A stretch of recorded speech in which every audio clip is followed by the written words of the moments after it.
actually inject myself every morning with crack cocaine. That's on there.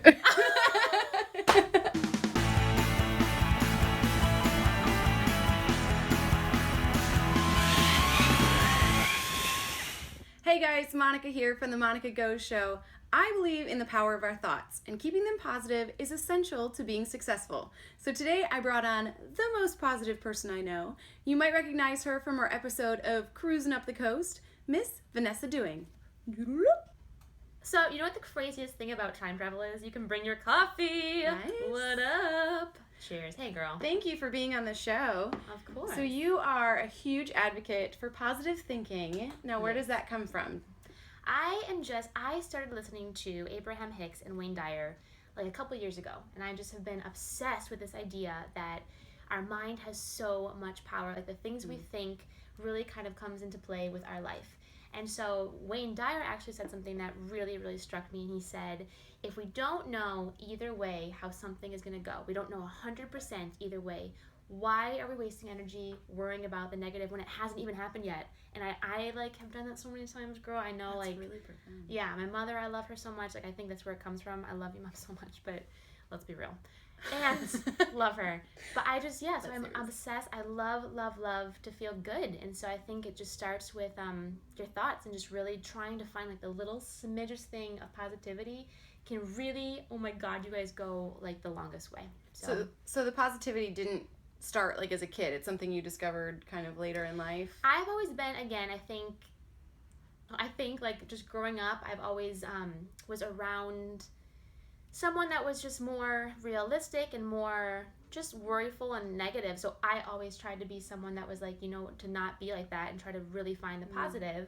And then a couple of years ago is when all this work that I've been doing for being positive came into play, and I was like, okay, now I want to use my positive nature like for something good and for like better. Awesome. Yeah. And you really are like a positive person to be around. I really try, girl, because I feel like if anything, it's like my little contribution to the world is to help have like an optimistic outlook. And I think if people are susceptible to emotions, whether it's negative or positive, so if you put the positive out there, it kind of has a spiral effect. Like one, it puts good things into your life, but then it also kind of passes it along. Dude, that was deep. We should start like a rap. Positivity. Boom. You don't want me to rap. What's like an example in your life where positive thinking has really played a part about bringing a positive change, or a negative thought has brought about something negative? Ooh. Okay, so perfect example. So we, a little bit ago, had like an issue with our roommates.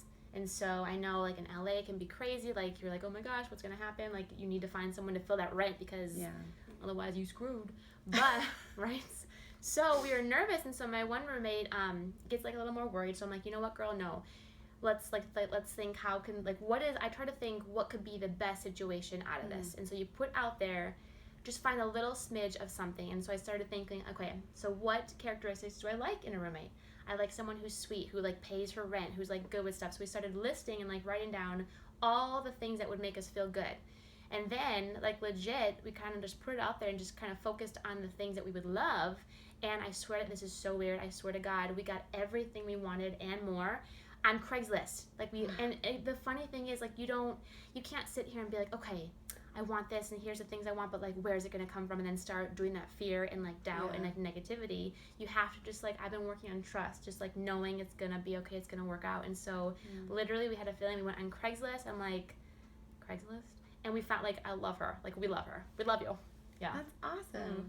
And then how do you change your thoughts when like the negative ones start coming in? Like that's the hardest thing I think in my head. Once they start, it's like a dangerous spiral. I think that's a really good question. I think for me, like we're human. I think I get mad, I get upset. Like who doesn't? We're human. I think for me, what I try to work on is I've really practiced the muscle of, okay, you know what, something bad happens, yes, scream, punch a wall, like let it out, give yourself that like release.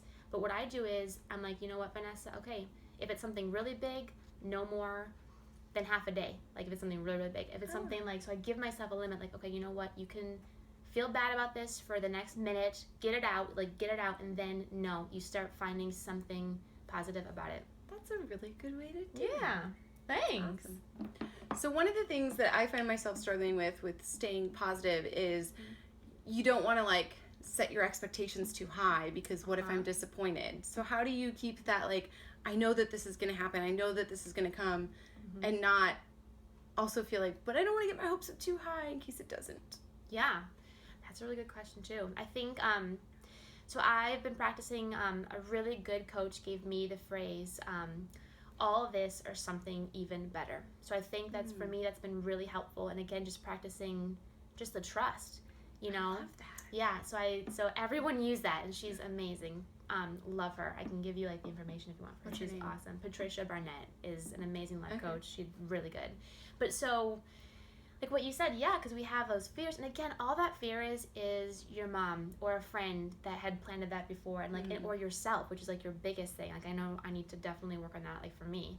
And so it's just like your fear, and so, and like this sounds so funny, but like talk to yourself, like, no, Vanessa, no, you are made, like literally talk to yourself and get yourself in check, girl, guys, because dude, you are worth it. It does make a difference. Yeah, so just using that phrase. Okay, so I know that you're really into this subject and you've been to a lot of conferences and you read a lot of books on this sort of topic. So who are some good people to look up or books to read? Yeah, so for positivity, your thoughts, I love Abraham Hicks. They're amazing. They have a ton of books. Look them up. My life coach that I've been working with, Patricia Barnett, a link down below. She's great. She's so friendly, really just good on life. I love Wayne Dyer. I think he's amazing, and he kind of goes into more spiritual, talks about like Lao Tzu, which is like ancient years ago, but like it's really interesting, you guys, like how it's so funny, this like circle of how things 2,000 years ago were in play and that they are now. And so it's this circle of like the truths are always the truths. And so, and one of the things he talks about again is just like the way you think, and our mind is so amazing and powerful. And so I think that's really good. I love Joel Osteen. He has some really great positivity with the I ams he talks about. Like again, like if you want to be the best, you know, skateboarder, like you just say I am an amazing skateboarder, and just practicing that I am, it like feels good, you know. Like I'm not a skateboarder, but like I felt a little like more talented in that area. Just that's like and then what else is good?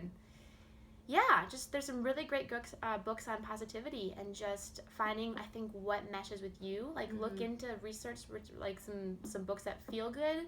I think too, like guys, we're smart, we're humans, we have that gut feeling for a reason. So when you pick a book up and something feels good, like that has to mean something. So listen to your gut. I think you guys are smart. Do what feels good to you, and go to Barnes & Nobles, look in the positivity section, and find, hey, like what calls to you. So I think that's good. That's the thing. I think there's so much self-help stuff out there now, and so many books. It's kind of overwhelming to know which ones to choose or who to look into. Yeah. And you made a good point of finding what works for you, because if you're not a spiritual person, Joel Osteen might not be the person to look up. But if you are, then that's a great one, and you kind of pick and choose where your heart is, and then dude, like, hello, you're your first self-help book. Go start today. Next time you go to work, next time you go out with friends, you be the person that's like, you know what, when everyone else is complaining, I'm going to try to find one thing that could literally, guys, change the whole conversation around, and you could make someone's day, you could brighten someone's life for a minute, and that could lead to another minute. It's crazy. So you be the person, like, you be the book that starts, like, today, right now, go find one person to compliment or say hello to, and just brighten their day with a smile, or, hey, I love your shirt. And that is why I love this girl. Thank you so much for coming on and talking about positivity. Yay. Now you guys have some inspiration and you have some resources. So thank you again, and I'll see y'all next time. Bye.